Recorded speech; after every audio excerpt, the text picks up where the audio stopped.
sabe ahora mucho más de la Edad Media, ¿no? Sí, Bien. puede decir que sí. Y hoy vamos a tratar de terminar, por lo menos en sus aspectos más básicos, los demás y restantes métodos de interpretación. Ustedes habrán visto que en la medida en que se está colocando acá un poco la problemática de la racionalidad, de que el sujeto es el principal referente desde el punto de vista de la observación y de la dinámica existencial, bueno, los métodos de interpretación también un poco van elaborándose un poco tal vez más científicamente. El método dogmático podemos decir que es un método, una continuación, yo diría, del exegético francés. Siempre, chicos, colocando el tema de que la ley es la principal fuente del derecho. Esto no cambia y no va variando bajo ningún punto de vista, por lo menos hasta ese momento.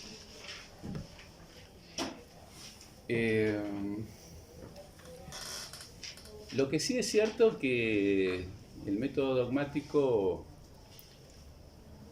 el término ya es un poco peyorativo, ¿no? Es decir, dogmático significa decir que es un operador jurídico tal vez muy estructuradito, muy de pensamiento básico en ese sentido, en el cual la mera aplicación lógica deviene casi ontológica. Pero es un método que tiene una gran diferencia con la exégesis francesa.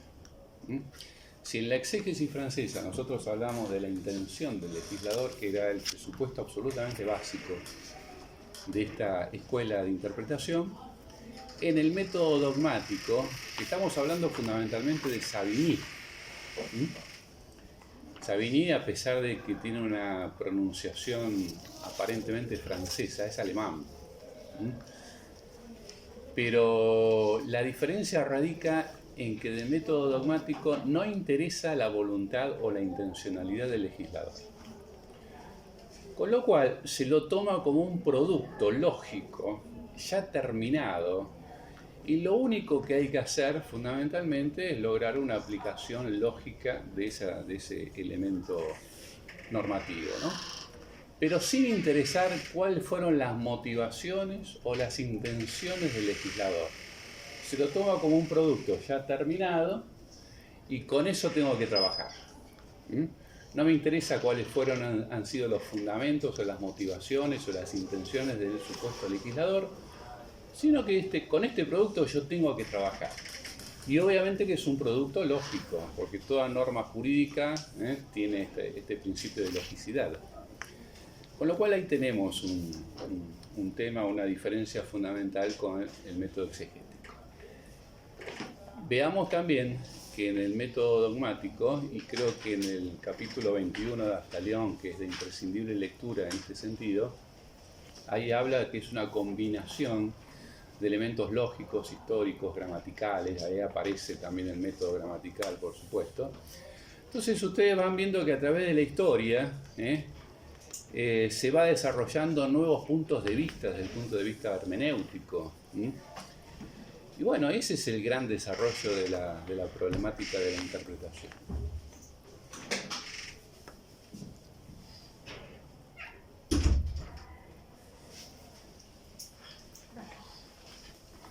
Así de fácil. Yo pensé que iba a ser más complejo el tema. Yo pensé que iba a poner un papelito. Sí, eso me pareció a mí, pero bueno, ya que aplico las leyes de la física de forma correcta, me parece bien, bárbaro, porque ya me estaba molestando un poquito el tema.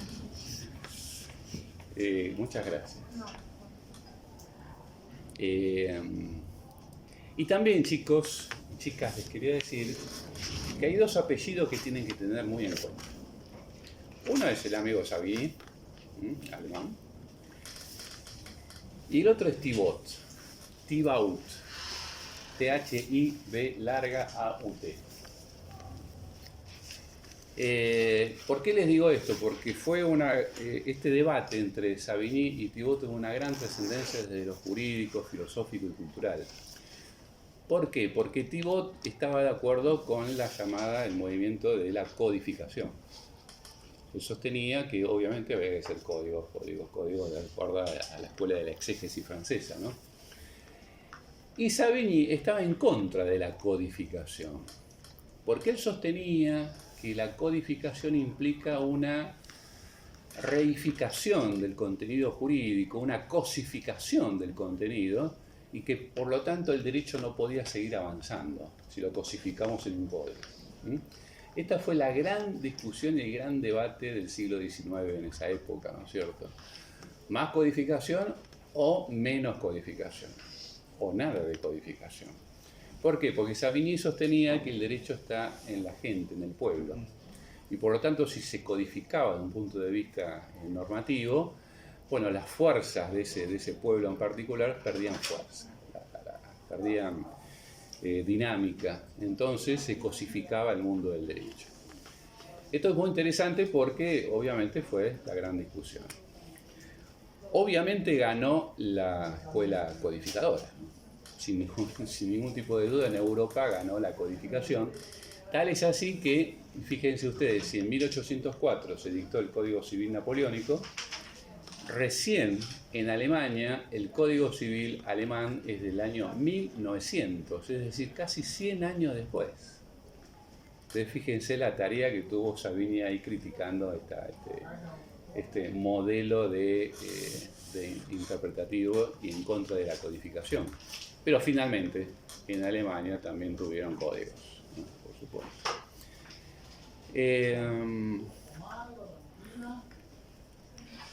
De tal manera que, sin perjuicio de esta gran diferencia que yo les marqué, por otro lado, más o menos sigue el mismo pensamiento, ¿no es cierto? El pensamiento racionalista, pensamiento codificador, la ley es la principal fuente del derecho. Todavía la problemática, otras problemáticas que ya vamos a ver con Jenny, todavía no ingresan en ese sentido, ¿no es cierto? Y obviamente, chicos y chicas, estamos en un periodo histórico en el cual el capitalismo se va definiendo, va definiendo todo un marco y un espacio de actuación, ¿no es cierto? Es cuando comienza también los sistemas imperialistas, ¿no es cierto?, de llevar el capitalismo prácticamente a todo el mundo. Y bueno, y esto requería también, chicas y chicos, una cierta calculabilidad jurídica en los negocios. Por eso tiene tanta importancia esta codificación, este método exegético, este método dogmático y demás, porque ayudaba al nacimiento y a la formación y a la consolidación de un sistema capitalista imperialista. Siento que algunos sostienen que el imperialismo es la causa natural del capitalismo, ¿no? Es una consecuencia natural del capitalismo.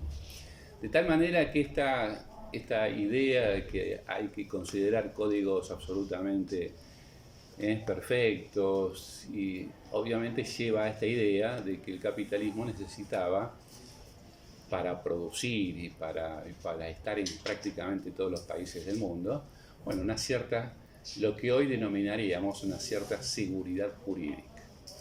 Y esa cierta seguridad jurídica lo dan las normas, las leyes y los códigos. De tal manera que en esa época era absolutamente sustancial este elemento. Esto no es una apreciación, y no lo van a ver tampoco en el capítulo 21, es una apreciación, no es una apreciación personal, sino que es una apreciación política, filosófica de Carlos Cosio, que escribió un artículo en la década del 70, diciendo esto precisamente, que todos los métodos de interpretación tienen este sustrato que está por detrás, político y filosófico, y en cierta manera critica al sistema capitalista por requerir precisamente estos medios de consolidación jurídicos. Es muy interesante, y yo creo que obviamente que me parece que es así, ¿no es cierto? Pero uno puede llegar a pensar y a cuestionar esta idea de por qué tantos códigos. Bueno, acá hay una explicación, tal vez no sea la explicación total y absoluta, pero hay una explicación, y era la consolidación de un modelo capitalista imperialista.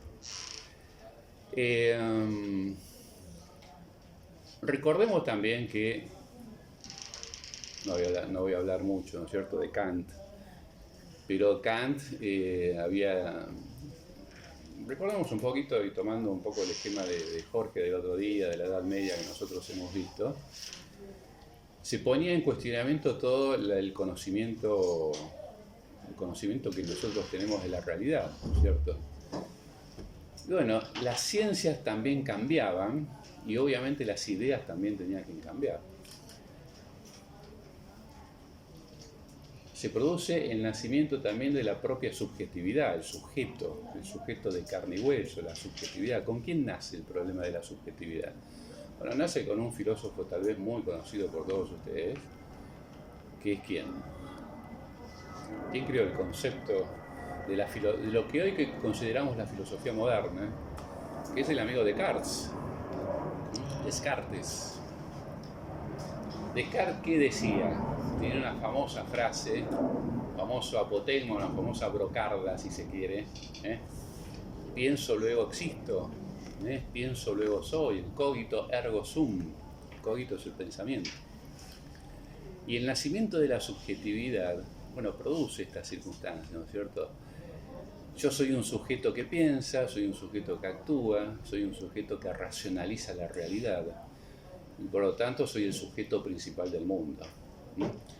De ahí a considerar todos los elementos jurídicos, políticos y filosóficos como la exégesis francesa y el dogmatismo, bueno, están obviamente encarnados ahí, por supuesto.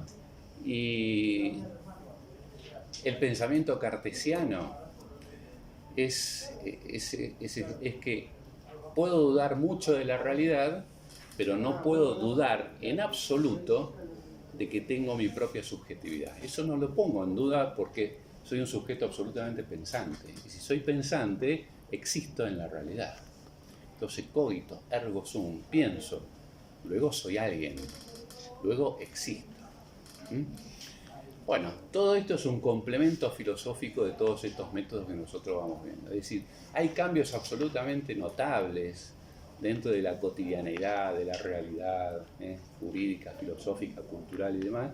Y obviamente los métodos de interpretación se van amoldando a todo este sinfín de elementos y categorías de análisis de carácter filosófico y universal. El empirismo y el racionalismo, bueno, nacen estas dos concepciones filosóficas muy usuales, muy conocidas por todos ustedes, el empirismo ya con el derecho anglosajón y el racionalismo desde el punto de vista del sistema continental romanista. Los kantianos, los neokantianos, pero no vamos a hablar demasiado de los neokantianos, pero sí en el sentido de que la famosa máxima de Kant, la categoría hipotética de Kant, ¿no es cierto?, el pensamiento categórico, obra de tal manera que tu acción pueda ser considerada una ley universal, es decir, se consideraba absolutamente el nivel universal ya no era una cuestión de la Edad Media, que era un tratamiento prácticamente de cierta zona, sino que estamos en un mundo capitalista, en un mundo imperialista, y pensamos todos más o menos lo mismo, con lo cual los métodos de interpretación se van amoldando a estas circunstancias. ¿Por qué digo esto? Porque con la libre investigación científica de Jenny comienza una crítica a todo este pensamiento, ¿no es cierto? Porque ya se consideraba de que el método exegético, el método dogmático, ya no conformaban un plexo de pensamiento que permitiera resolver determinadas circunstancias de la vida jurídica, sino que había que tomar otra serie de fuentes. Y ahí la importancia del amigo Jenny, que era suizo, artículo primero del Código Civil Suizo, esto lo tomo del examen, lo van a encontrar en el capítulo 21, ahora lo vamos a ver igualmente. Pero bueno, ¿qué significa la libre investigación científica de Jenny? Significó un quiebre a todo lo que veníamos viendo. Método gramatical, no tanto porque todavía estamos en una etapa ahí primigenia, ¿no es cierto? Pero exégesis y dogmático, principal fuente del derecho, la ley. Jenny un poco rompe con este esquema, a pesar de que sigue colocando a la ley como principal fuente del derecho, pero le agrega otras. Circunstancia que los otros métodos todavía no lo habían hecho hasta ese momento. Y agrega fundamentalmente la costumbre. Nace la costumbre como una fuente del derecho.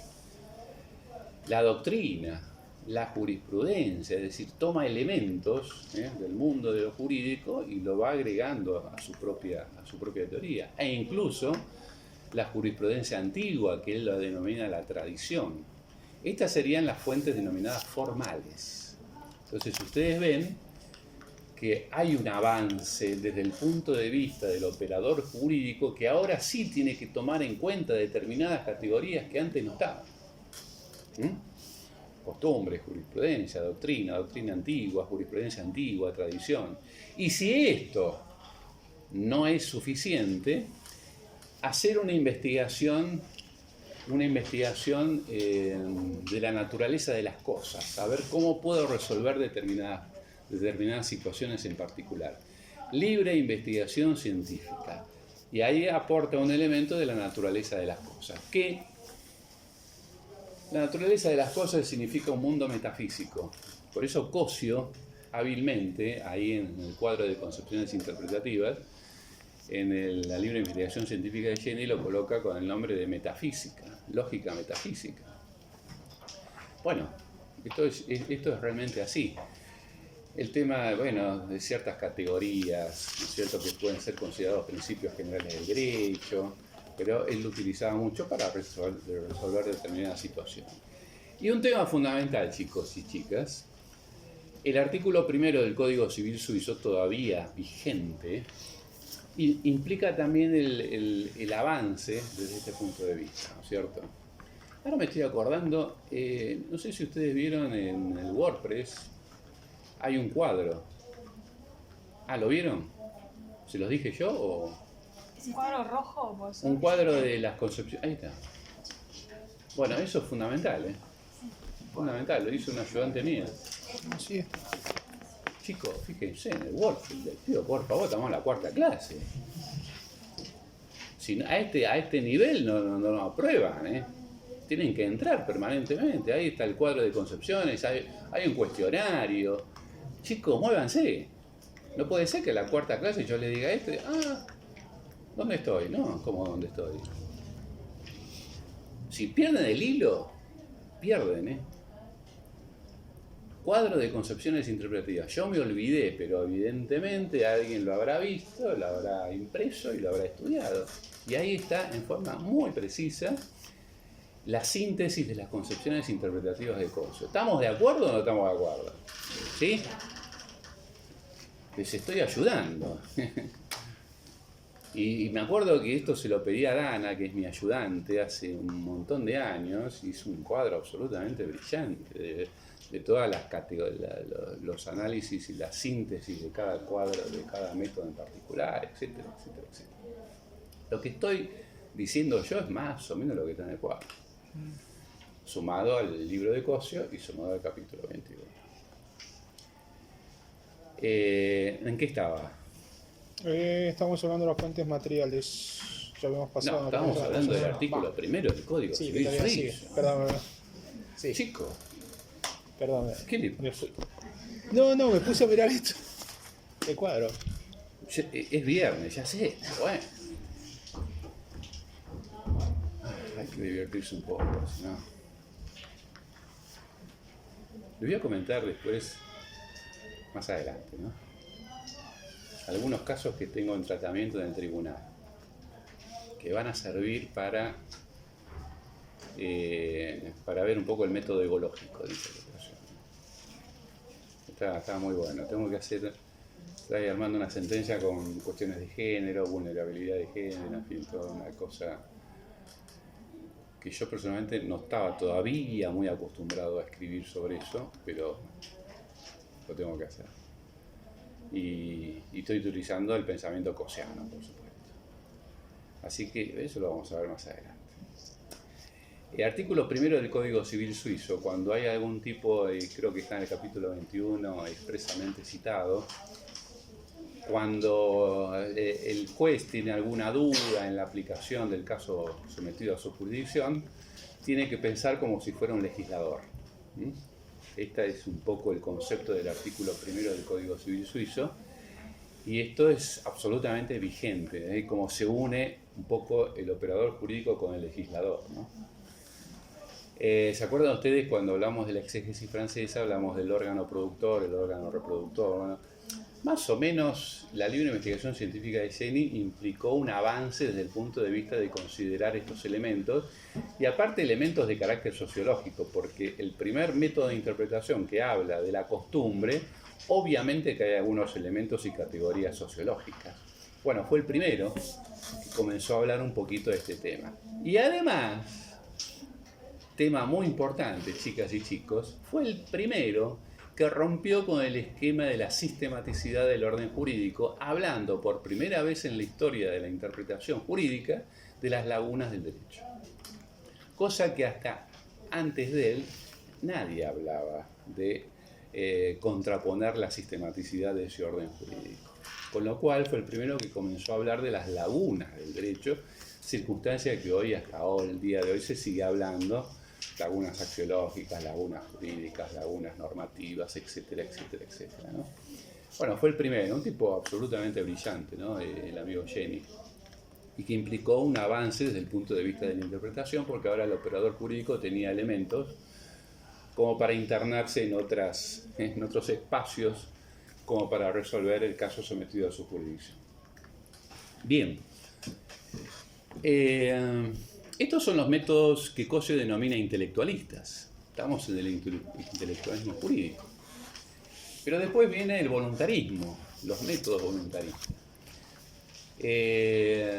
¿Se acuerdan cuando hablamos de esta polémica entre acto de conocimiento y acto de voluntad? Bueno, ahora estamos en el voluntarismo, ya avanzamos en el intelectualismo y estamos en el voluntarismo jurídico. Ahí encontramos la Escuela Libre del Derecho, que no la vamos a ver, porque prácticamente no se aplica. En la época de Cosio tal vez algo se hablaba, lo que pasa es que era un libro más pedagógico el de Cosio, que lo tenía que colocar ahí inevitablemente. ¿Qué pasó? Pregúntame. No, que me perdí que no llegué a notar cómo denominaba Cosio métodos Intelectualismo. intelectualistas. No está. Me perdí la palabra me están poniendo muy nervioso, porque si hoy en día no saben el cuadro de concepciones interpretativas de Cosio, intelectualismo y voluntarismo, estábamos en problemas. Esto lo tienen que saber ya, chicos. Los métodos intelectualistas, ¿cuáles son? Y los métodos voluntaristas, ¿cuáles son? Yo sé que están con 4 materias, 3 materias, todo, pero empiecen a estudiar bien porque si no se van a perder. Y cuando empecemos a estudiar el método ecológico, más aún. Entonces, el voluntarismo hay dos. El voluntarismo amorfo, que es la Escuela Libre del Derecho, que no lo vamos a ver. Y el voluntarismo estructurado, que es el método de Kelsen. Método de Kelsen que ya más o menos habíamos hablado un poquito, en qué consistía un poco la filosofía jurídica de Kelsen, ¿no? El positivismo jurídico, que deriva a su vez del positivismo filosófico.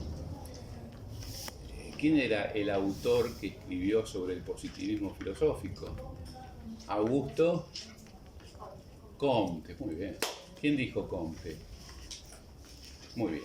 Bueno, Augusto Comte elaboró todos los presupuestos del positivismo filosófico. Lo que hace Kelsen es hacer un positivismo jurídico. Pero el positivismo filosófico comtiano hablaba de que lo único verdadero es la ciencia y que la filosofía en realidad era una serie de ideas sin enlancamiento con la realidad. Entonces Comte es un poco el paradigma de la cientificidad. Lo que vale es lo científico, lo que vale es lo empírico. Bueno, todo ese discurso bien del positivismo filosófico, y que después, obviamente, Kelsen rescata y lo transforma en un positivismo jurídico, manifestando y refiriendo y señalando, como yo les dije en anteriores clases, que él simplemente sistematizó en su teoría pura del derecho todos los elementos del positivismo jurídico, ¿cierto? No fue nada creativo en ese sentido. No es el creador del positivismo jurídico, sino el que sistematizó el positivismo jurídico de toda una época. En forma brillante, ¿no? Por supuesto, pero no más que eso. Y recuerden siempre que al hablar del positivismo jurídico estamos hablando de su teoría pura del derecho, que lo único que le interesa a Kelsen es la problemática de la validez de la norma jurídica, Y por eso va elaborando esta pirámide jurídica, ¿no? El vértice y la base. Vértice que es normativa, el deber ser normativo, y la base que son las sentencias, la realidad, etc. Y que obviamente en este intento de depurar el mundo del derecho de elementos que no eran propios del mundo jurídico, saca elementos de la moral, la religión, la psicología, la sociología, la política, la justicia, etcétera, etcétera, etcétera. ¿Cuál es la gran discusión del siglo XX, del siglo XXI? Primero, con el debate Kelsen-Koyo, la gran discusión es si volvemos a estudiar estos temas en el mundo de lo jurídico o lo hacemos un territorio absolutamente científico. Y cuando yo digo territorio absolutamente científico, hablo de aséptico, hablo de avalorativo, hablo de neutralidad, hablo de un elemento, una serie de categorías que estamos prácticamente con la exégesis, es decir, simplemente jueces que lo único que tienen que hacer es aplicar el mundo normativo, sin ponerse a pensar las posibles consecuencias de esto, ¿no? Esta es la gran discusión del siglo XX y siglo XXI, y todavía subsiste, ¿no es cierto? Considerar la problemática hermenéutico-interpretativa como un elemento absolutamente científico, o adosarle, sumarle algunos elementos de carácter filosófico que le permitieron una visión mucho más de conocimiento, como leímos en el prefacio de El derecho en el derecho judicial en la primera o segunda clase, ¿no es cierto? Cuando Koyo dice el conocimiento es filosofía, filosofía es conocimiento. Es un acto de conocimiento porque es un acto filosófico. Yo conozco, y si tengo que resolver, tengo que conocer. Esto para el positivismo jurídico no le dice nada. No le dice nada porque es avalorativo, es decir, la justicia no cumple una función más o menos rectora. Son elementos que él se diría que son elementos claramente de carácter sociológico, que no tienen nada que ver con el mundo del derecho, y así se desarrolló el debate en el año 49. Y bueno, esta asepsia, esta neutralidad, este concepto avalorativo, bueno, para algunos operadores jurídicos es absolutamente funcional a un pensamiento. Como yo les decía en clases anteriores, a veces el positivista es mucho más fácil ser positivista que ser ególogo o estar adscrito a otro tipo de escuela del derecho, ¿no es cierto? Como por ser los críticos. Los críticos también tienen una dinámica de pensamiento mucho más fluida, mucho más de conocer, pero el positivista... Profe, pero sería que... O sea, ¿Cómo? El ególogo iría más allá de lo que está planteado en la norma, por lo que hace el positivismo. Podríamos en principio caracterizarlo de esa manera. No es tan así, pero podríamos en principio caracterizarlo de esa manera. Es decir, si yo analizo y digo que el derecho es conducta, obviamente que ya me estoy refiriendo a un elemento que no está propiamente en el positivismo jurídico. Porque estoy hablando de una conducta de un ser humano, de una persona y de un ser de carne y hueso. Y cuando digo conducta de un sujeto de carne y hueso, estoy hablando de deseos, ideologías, política, economía, sociología, en fin, toda una serie de elementos por el cual nosotros hacemos determinadas conductas y bueno, hay criterios por el cual yo elijo determinada conducta. Ese es el punto fundamental de la ecología, ¿no es cierto? No quedarse solo en el mundo normativo, sino que para Koyo el derecho es norma, pero no es solo norma. Para Kelsen es solo norma. No hay otra alternativa. Entonces, basándonos tipo en los criterios de Kelsen, que se despojara el derecho de todo lo demás, ¿no? Sí. No tendría sentido, porque el derecho se aplica en la realidad y no se aplica en un vacío donde no hay nada. O sea, se aplican en la realidad donde pasan todas estas cosas, temas políticos, económicos, deseos, todas esas cosas, ¿no? Y vos decís un pensamiento absolutamente de sentido común. Sí. Y yo te diría que sí.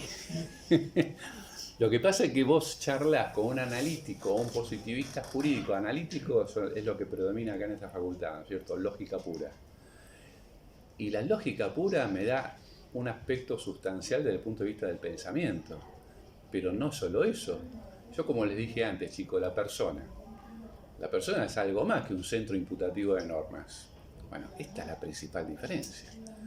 Vos decís una gran cosa y una gran realidad. Algunos analíticos sostienen que hablar de eso es otro tipo de disciplina, que yo no me tengo que meter. Esto yo lo he discutido en infinidad de acontecimientos de carácter académico. Y te dicen eso, no, hay que analizar la norma jurídica desde el punto de vista de la lógica. Dado H debe ser S, dado P, dado no P debe ser S. Esta es la lógica pura, la lógica jurídica formal, que Cosio también lo toma, pero con un sentido de trascendentalidad del sujeto. Lo toma como un elemento más del mundo jurídico, pero no es el mundo jurídico. En vez el analítico apunta a esto nada más.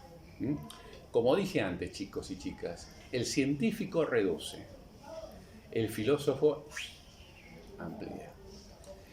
Y a veces el filósofo no tiene las respuestas, pero sí tiene las preguntas.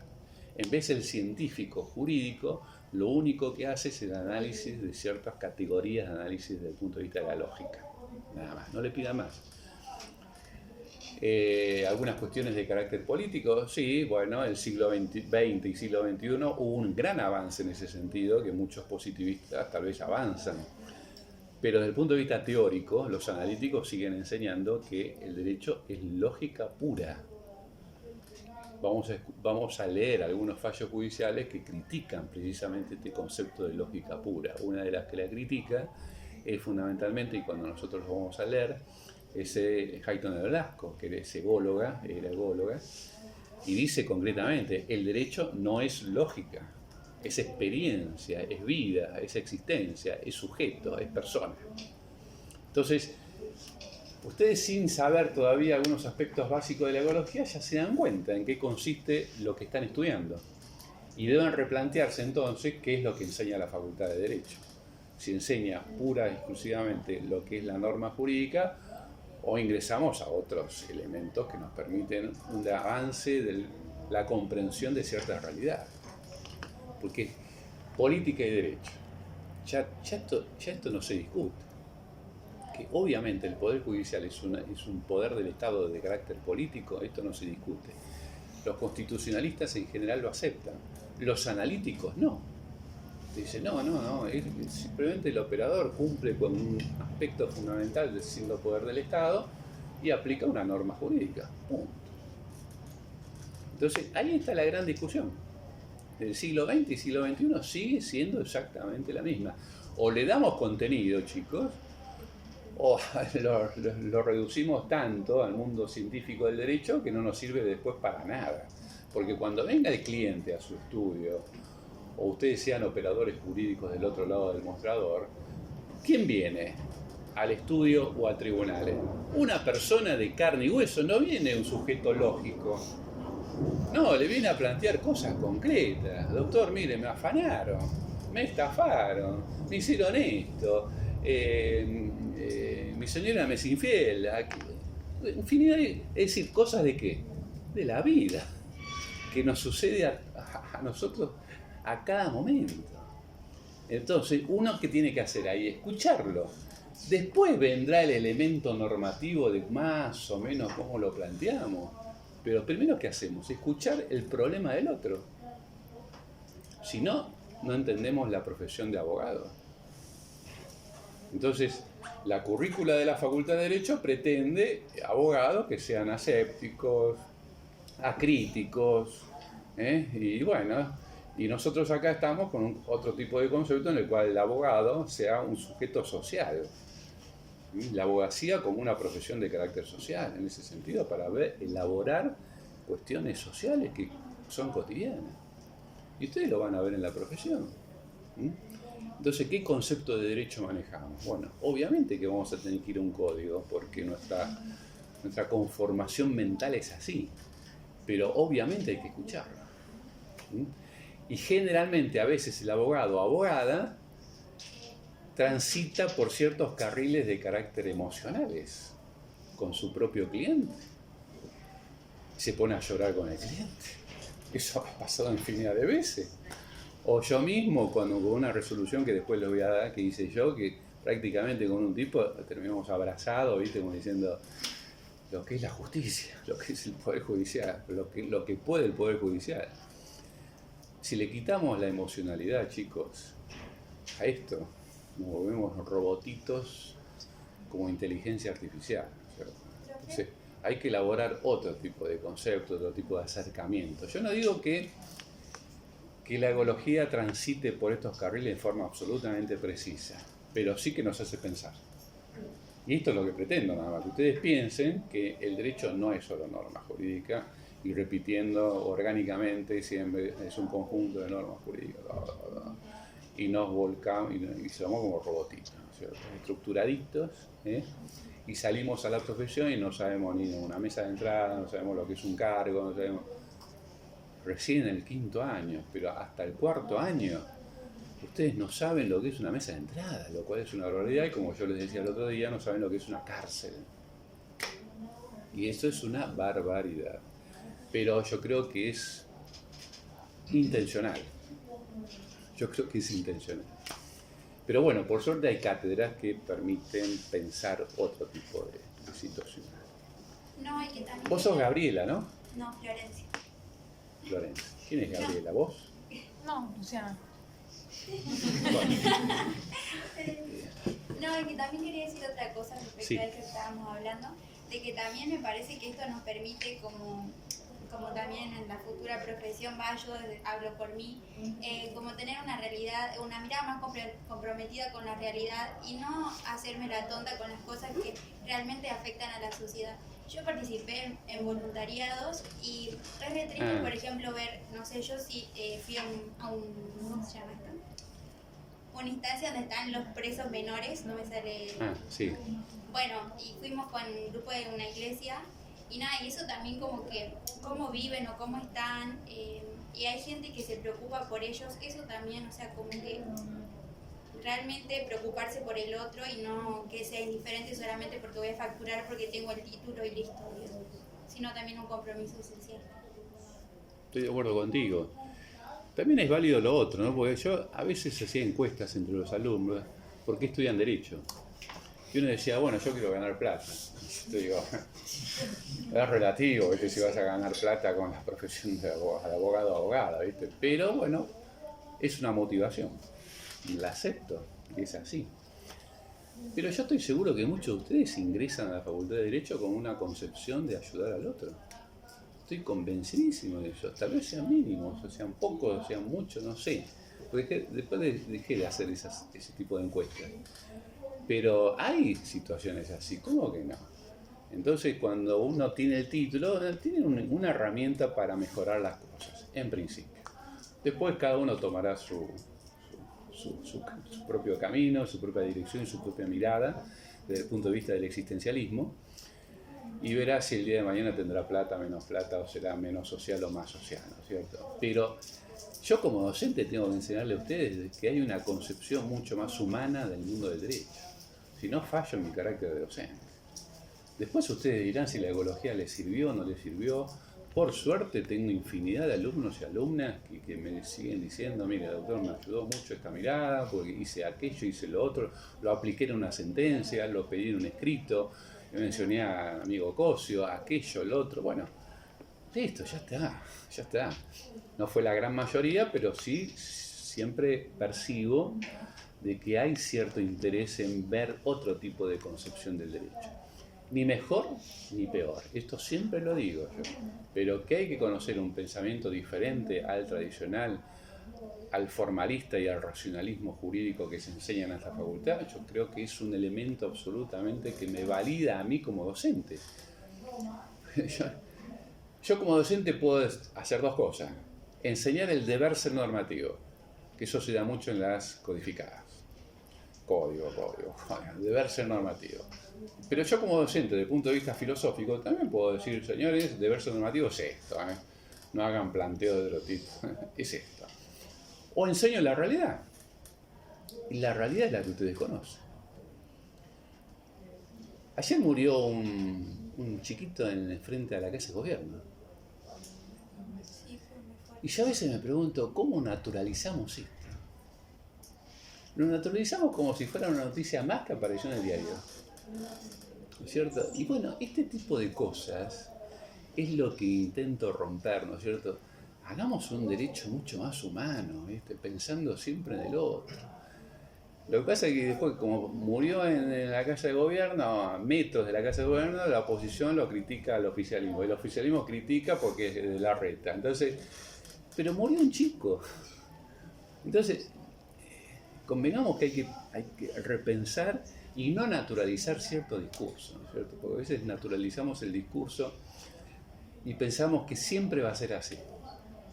Yo a veces digo, no, doctor, una vez tuve una discusión, una deliberación con un alumno, doctor, la pobreza va a existir siempre. Y yo les puedo asegurar, no sé si va a existir siempre. También llega un momento en que no. ¿No es cierto? Pero no naturalicemos que la pobreza va a existir siempre. ¿Qué sé yo? Soy optimista en ese sentido, ¿no? Pero si naturalizamos que la pobreza va a existir siempre, entonces ¿cuál es mi función? ¿Qué hago? Si va a existir siempre, ¿para qué me voy a molestar en cambiar determinadas cosas? Si siempre va a existir. Bueno, ese es el pensamiento un poco conservador, naturalizado, del discurso cotidiano, del lenguaje natural que todos usamos permanentemente, el lenguaje jurídico, lo que sea. Pero hay que cambiar un poco esa concepción, ¿no es cierto?, de que el derecho es algo que sabemos los abogados nada más. No, el derecho lo hacemos nosotros. Intento aplicar este concepto de que el derecho lo hacemos la sociedad, lo hace el derecho. No es solo un acto legislativo, porque si no soy un keynesiano absoluto. El producto del Parlamento es el estudio, el objeto del estudio del derecho. Pero yo pienso, y Cosio lo decía, el derecho lo hacemos entre todo porque es conducta en interferencia intersubjetiva de sujetos que interfieren entre sí en forma pacífica o conflictiva. Entonces el derecho está ahí.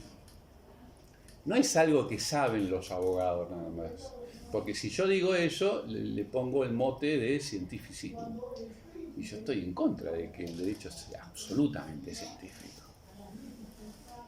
Entonces, ustedes ven cómo esta materia nos permite repensar permanentemente qué están estudiando ustedes. Y que ustedes tienen que repensar sus propios saberes.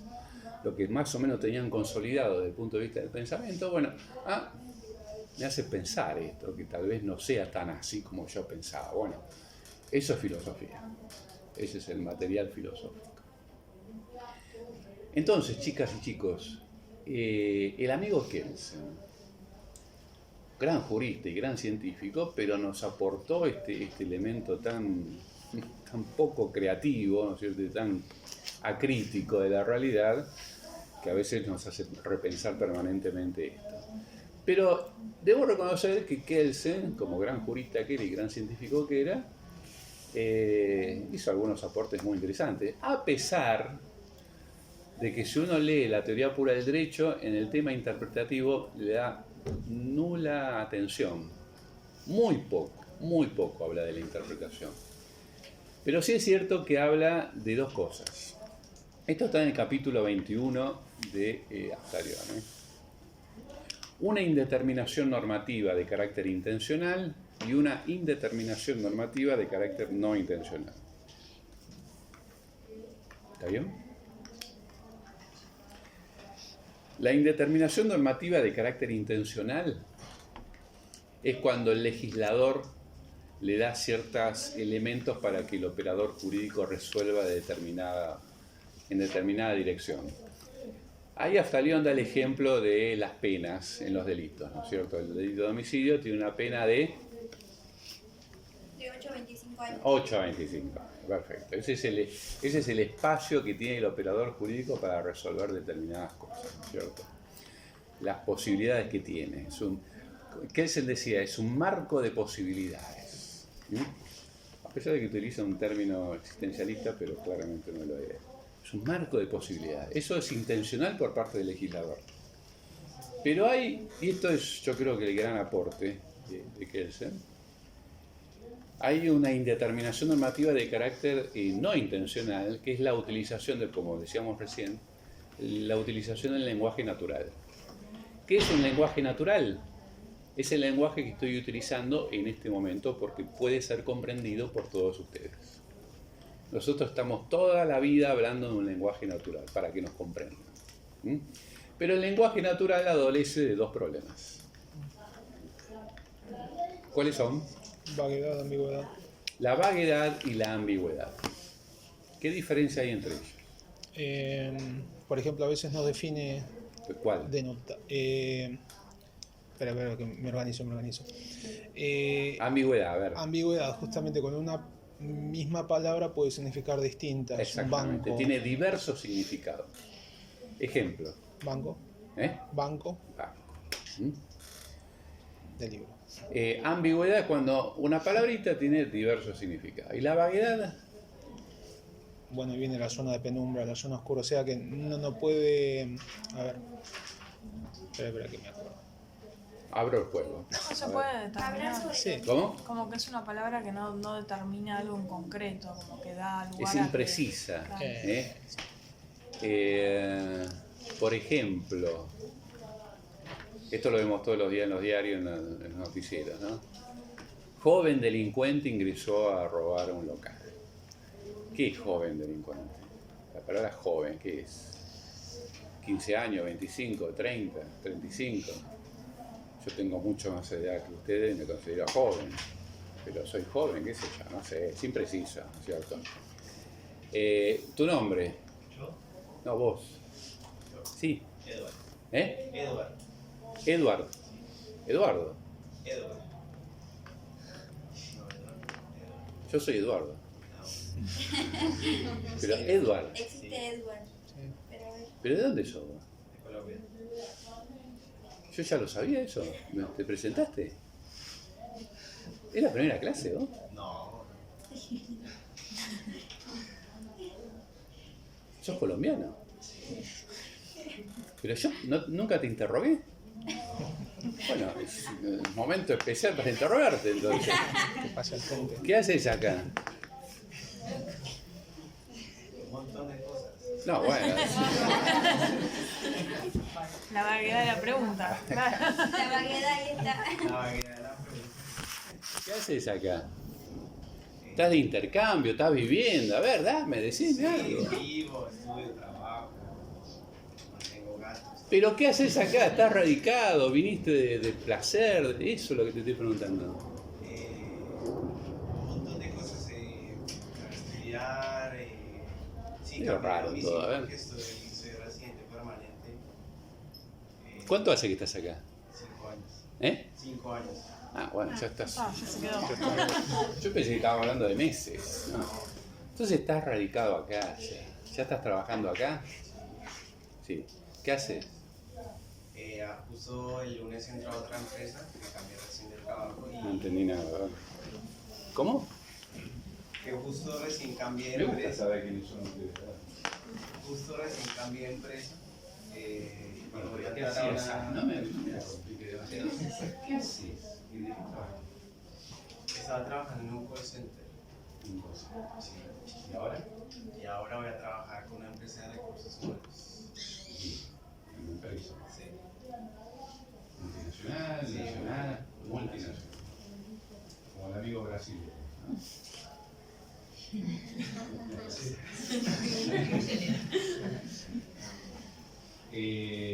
Bien, ¿y dónde vivís vos? En Montserrat, aquí en Capital, Montserrat. Bien. ¿De dónde sos? de Bogotá. Bogotá, Colombia. ¿Y 3 veces? Una linda ciudad. Que es como fría, ¿no? ¿Cómo? Fría. Para mí Bogotá siempre tiene el mismo clima. Sí, siempre. Llueve un poquito, sale el sol, llueve un poquito, ¿verdad? Siempre 18 grados, 17, 18 grados. Sí, sí. No sé cómo se logra, pero es así todo el año, ¿no? Es bárbaro. Pero bueno, ¿por qué Argentina?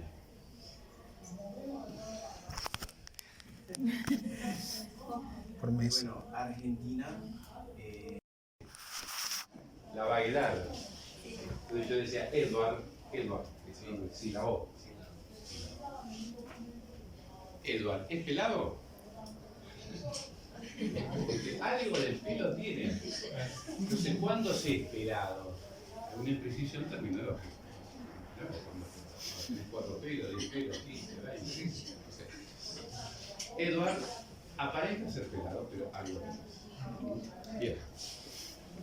Este fue un poco el criterio así kelseniano, bastante interesante, bastante importante, porque elaboró esta concepción de la vaguedad en el lenguaje y bueno, las zonas de penumbra, que después se elaboró Hart, Ross, etc. El tema es que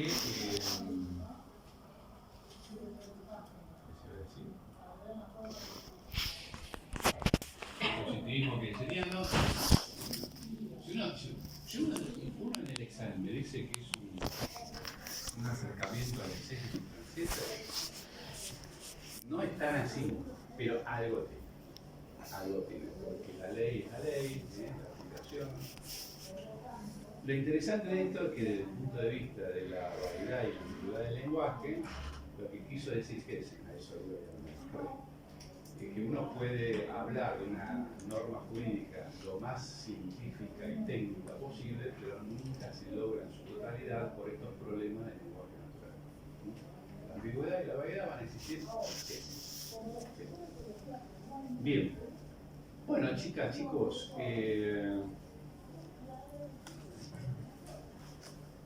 me quedan algunas cositas que voy a terminar la clase que viene. No se me vayan todavía.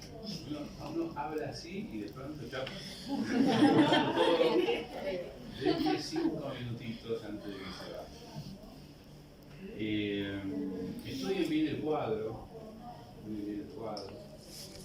Yo el examen lo comienzo con un método, independientemente del tema que ustedes eligen, el examen comienza con un método de interpretación, siempre.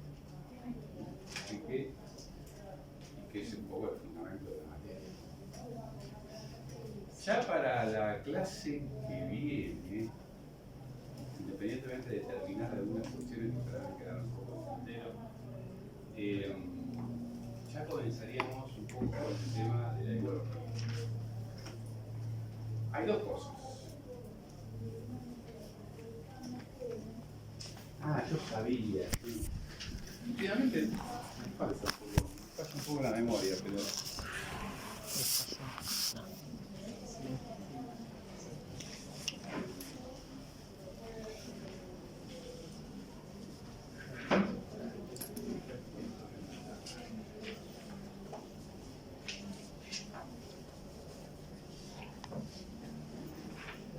Esto lo traje para que ustedes piensen un poco, ¿no? Esto salió el otro día en la página de la Facultad de Derecho que menciona todos los eventos académicos, las charlas, conferencias, etc. Hay una conferencia en la que va a estar Carlos Rosenkrantz. Yo sinceramente creo que no va a venir de poder. Y va a presentar un libro, no de Crossen, sino de un amigo de él, un socio, no sé qué. El libro se llama La ley es la ley.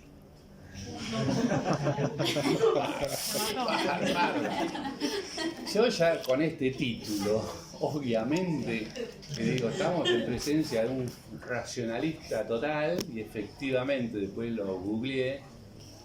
Es un kelseniano pero ultranza, ¿no es cierto? La ley es la ley. Y seguimos con este tema de la ley es la ley. Es lo mismo que decían los exégetas de 1830, 1880, que en el periodo de auge, la ley es la ley. Y si vamos más atrás, ¿qué decían los pretores romanos? Dura lex, sed lex, ¿no es cierto? Y en el siglo XXI se presenta un libro que se llama La ley es la ley. Y habla precisamente de que los jueces tienen que aplicar la ley. Brillante. Brillante. Lo más lindo de Rosenkrantz es del Departamento de Filosofía del Derecho, es un tipo que... No quiero hablar porque si no... Cuando hablo de estas cosas no me graben, chicos, porque si no...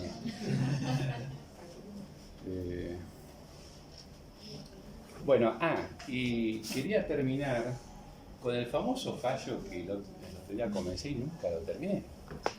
¿Se acuerdan? El debate será oral y público bajo pena de nulidad. ¿Se acuerdan la historia, no?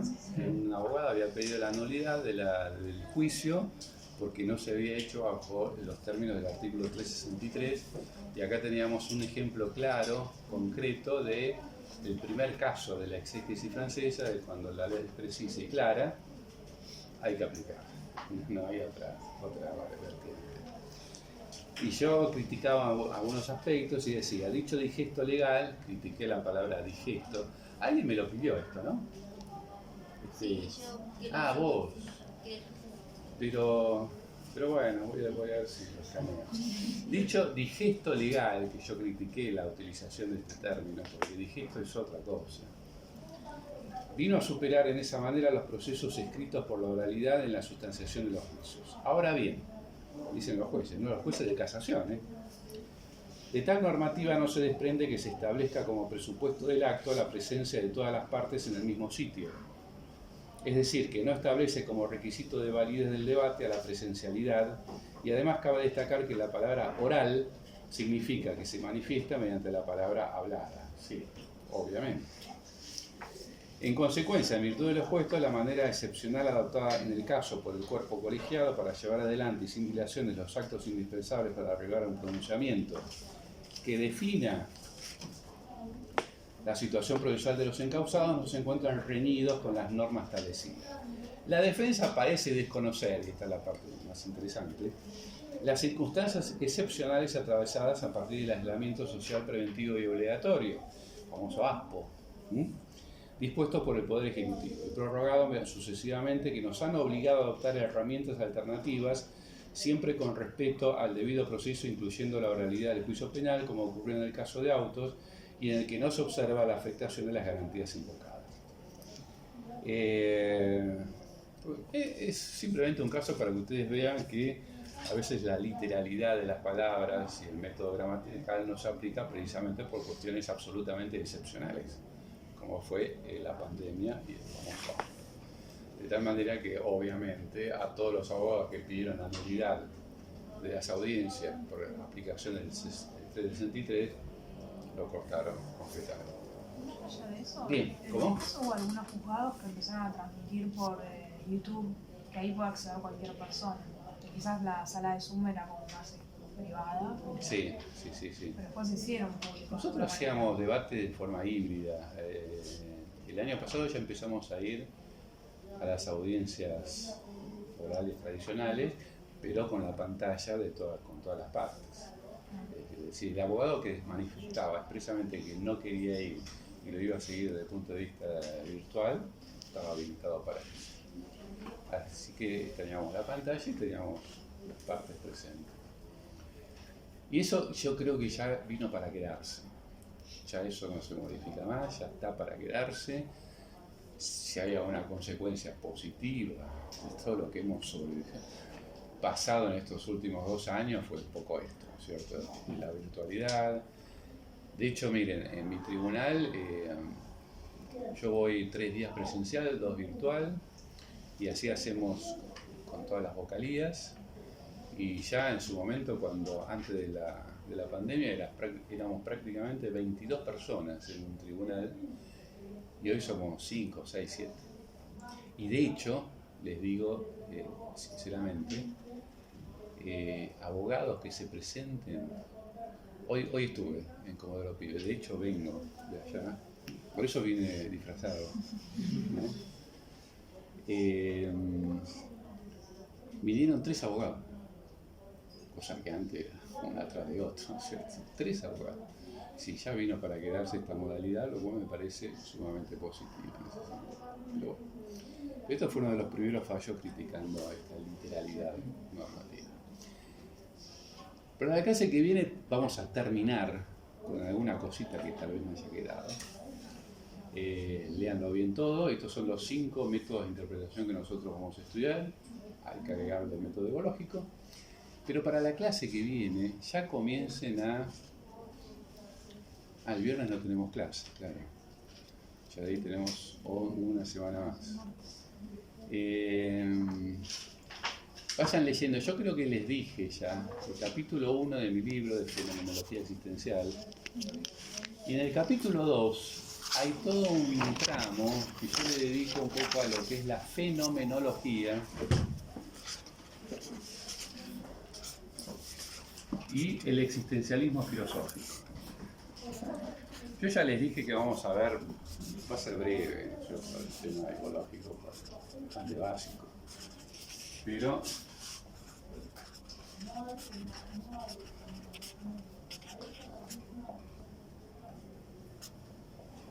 Helmut Husserl, existencialismo de Sartre. Yo ahí explico lo que es un poco la fenomenología, es bastante simple, es densa, pero yo lo simplifiqué mucho. Y el existencialismo filosófico de Sartre, que ahí sí vamos a dar una clase específica de hora y media, para que ustedes más o menos ya sepan lo que es el existencialismo filosófico. Y ahí nos metemos directamente, ahora sí les digo, comiencen a estudiar el texto de El derecho como conducta, que es un texto mío, que yo ya se los digo. Y después, más adelante, El derecho como conducta, aproximación a un caso judicial. Son dos textos, le puse como título estas dos cositas. Brevemente, ¿cómo? El derecho como conducta Y el derecho como conducta, aproximación a un caso judicial. Pero primero el derecho como conducta. Ahí explico lo que es el método ecológico de interpretación. Comiencen un poco a leerlo para ver un poco la terminología, en fin. Y en el capítulo 7 de mi libro yo también he hablado un poco de esto. Después vamos a ver el tema de los objetos, que está en la página. No sé si vamos a llegar.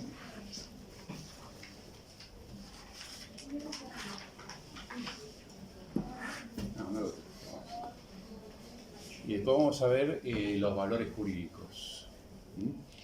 Y ya con eso terminaríamos un poco el texto axiológico de Coso, que son los valores jurídicos, y después yo les voy a decir dónde está. Bueno, está en el WordPress, es un gráfico. Y después nos metemos de lleno ya en el estudio y análisis de algunos fallos judiciales. Que tengo algunos muy nuevitos, muy lindos, así que lo vamos a analizar. Bien, bueno chicos, buen fin de semana y nos vemos el martes.